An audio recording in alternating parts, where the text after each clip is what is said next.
Every day, the fat controller came to the station to catch his train. "Hello," he always said to Thomas. "Remember, don't be impatient, Thomas. You can never be as strong and fast as Gordon, but you can be a really useful engine. Don't let the silly trucks tease you." There were lots of trucks, and Thomas worked very hard pushing and pulling them into place. There was also a small coach and two strange things his driver called cranes. "That's the breakdown train," he told Thomas. "The cranes are for lifting heavy things like engines and coaches and trucks." One day, Thomas was in the yard. Suddenly, he heard an engine whistling. "Help! Help!" A goods train came rushing through much too fast. The engine was James, and he was frightened. His brake blocks were on fire. They're pushing me," he panted. On, laughed the trucks. Still whistling, "Help! Help!" Poor James disappeared. "I'd like to teach those trucks a lesson," said Thomas the Tank Engine. Soon came the alarm. "James is off the line. The breakdown train, quickly!"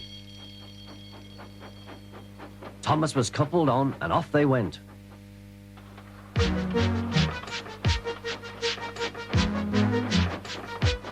Thomas worked his hardest. "Hurry, hurry, hurry," he puffed. He wasn't pretending to be like Gordon. He really meant it. Bother those trucks and their tricks. I hope poor James isn't hurt.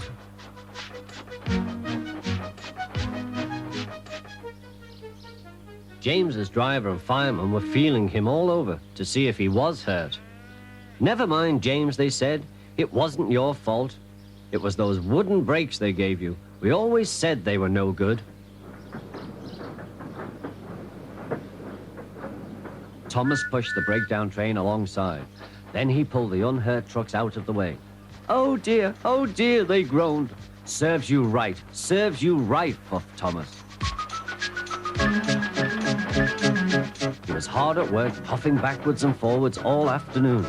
"This'll teach you a lesson, he told the trucks. And they answered, yes, it will.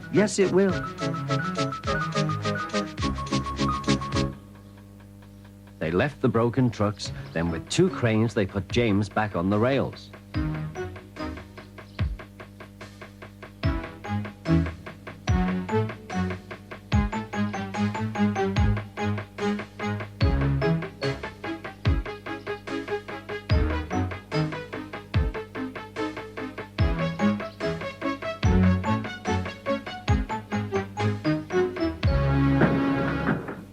He tried to move, but he couldn't, so Thomas helped him back to the shed.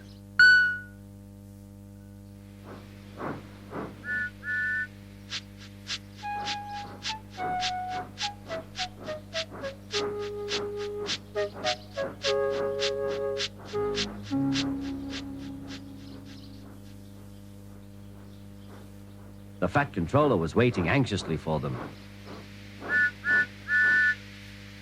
"Well, Thomas," he said, "I've heard all about it, and I'm very pleased with you. You're a really useful engine. James shall have some proper brakes and a new coat of paint, and you shall have a branch line all to yourself."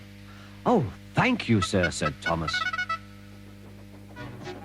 Now Thomas is as happy as can be. He has a branch line and two coaches called Annie and Clarabelle. He puffs proudly backwards and forwards with them all day.